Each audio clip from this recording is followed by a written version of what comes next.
मुझे बहुत सारे बच्चों का मैसेज आता है कि सर हमें जनरल एंट्री तो आ गई है, पर जनरल एंट्री के नीचे जो नरेशन होती है उसमें हमें क्या लिखना है। तो आज के लेक्चर में आपका ये कंसेप्ट हमेशा के लिए क्लियर हो जाएगा। देखो, जनरल एंट्री तो आपको पता है ना क्या होती है, 5 हेडिंग्स होती है उसकी।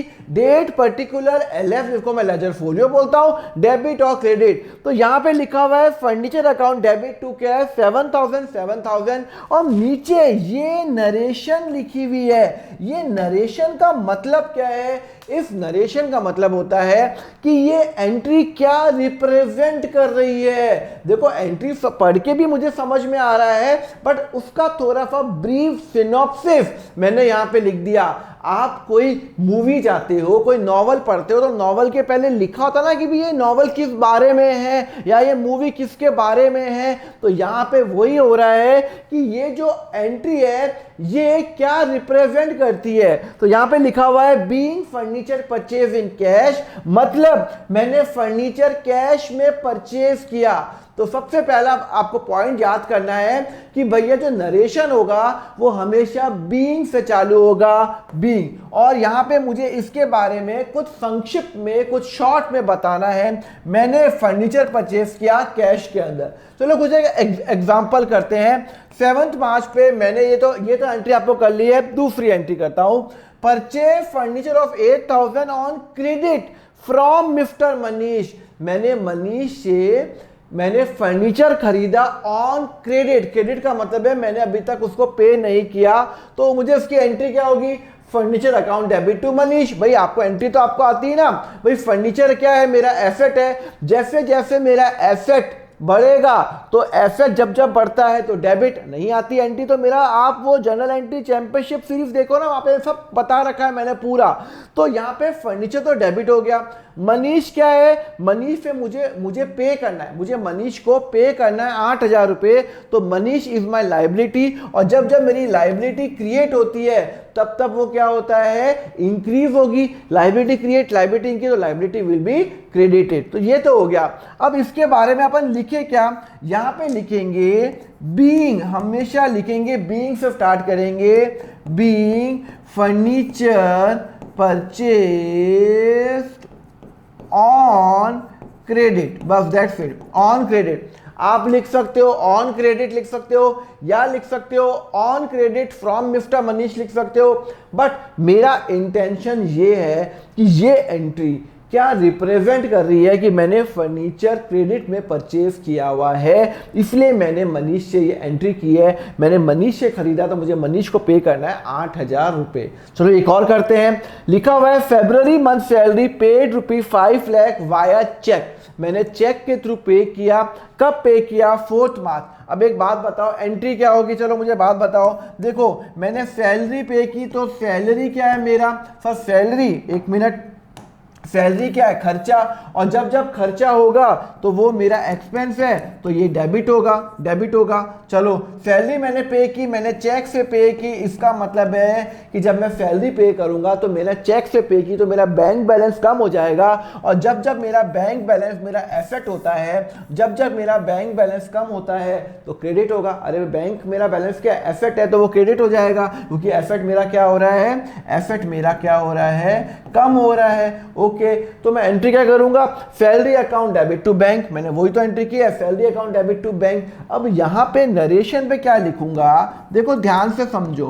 बीइंग सैलरी पेड फॉर, कौन से महीने की मैंने सैलरी पे की है?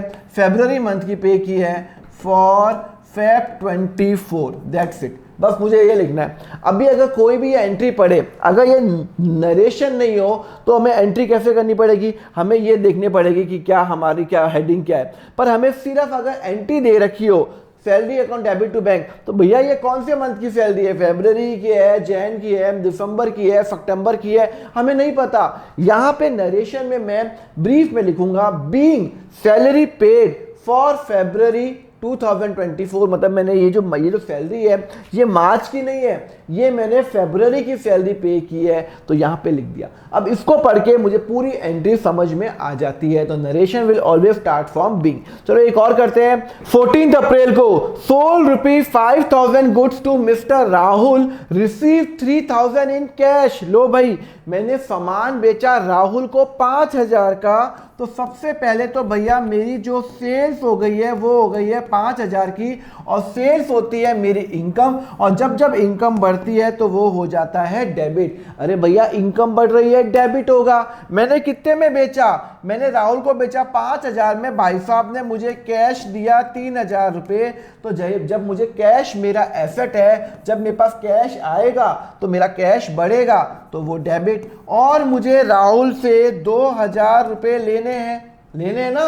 अरे भाई 5 का माल बेचा, 2,000 रुपये और लेने हैं ना उससे। तो जब मैं उससे 2,000 रुपये लूंगा तो मतलब फ्यूचर में आने वाले हैं, और फ्यूचर में अगर 2,000 रुपीज आने वाले हैं, इसका मतलब क्या है? मेरा एसेट बन रहा है, और जब जब मेरा एसेट बनेगा तो वो क्या होगा? डेबिट होगा। तो मैं एंट्री क्या कर रहा हूं? Rahul cash account debit 3,000, 2,000 Rahul को डेबिट और सेल्स को क्रेडिट। यही मैंने यहाँ पे एंट्री की है। अब यहाँ पे नरेशन क्या लिखूं, ये एक प्रॉब्लम आ रही है। नरेशन क्या लिखूं? देखो नरेशन बड़ा सिंपल है। आप लिखोगे being good sold to Rahul, that's it, to goods Rahul received 3,000 cash balance due। बस ये लिखना है।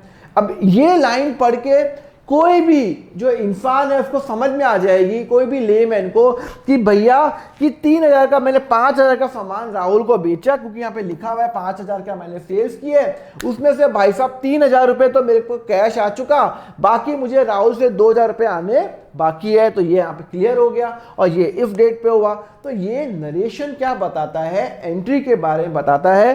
तो मैंने आपको क्या बता दिया कि narration will always start from being, और वो एंट्री का ब्रीफ डिस्क्रिप्शन बताता है। क्लियर है? देखो ऐसी आपको और क्वेश्चन की जो प्रैक्टिस करनी है, तो मैं जो पर्सनली जो मेरे जो स्टूडेंट्स हैं, जो टॉपर्स निकलते हैं, जिनके 100% मार्क्स भी आए हैं, उनको पर्सनली मैं रिकमेंड करता हूं ओसवाल पब्लिशर की जो ये बुक है, ये मैं रिकमेंड करता हूं। देखो एक तो ये 10 ईयर सॉल्व पेपर्स हैं, इसमें जो लास्ट 10 साल के इंडिया, ये अपने दिल्ली के एंड आउटसाइड इंडिया के सारे पेपर सॉल्व है सिस्टमैटिक वे से, किसके कितने मार्क्स मिलेंगे, कौन सा हमारा क्वेश्चन फास्ट में आ चुका है। तो आपने ये क्वेश्चन किया ना, तो आपने जनरल एंट्री किया, फटाफट जनरल एंट्री के सारे क्वेश्चन इसमें से आप कर लो। तो 10 ईयर सॉल्व पेपर्स भी है, एंड आपका मोस्ट लाइकली क्वेश्चन, आपने सॉल्व पेपर पूरे खत्म कर लिए, उसके बाद आपको लग रहा है चलो मुझे ना और भी कोई प्रैक्टिस करनी है, तो आप ले सकते हो ओसवाल पब्लिशर की ये मोस्ट लाइकली क्वेश्चन, जो आपको लग रहा है कि कौन इस चैप्टर के ये क्वेश्चन बोर्ड्स के अंदर आ सकते हैं। तो बोर्ड्स की प्रिपरेशन के लिए मैं पर्सनली रिकमेंड करता हूं ये बुक आपको कहां मिलेगी? आप ये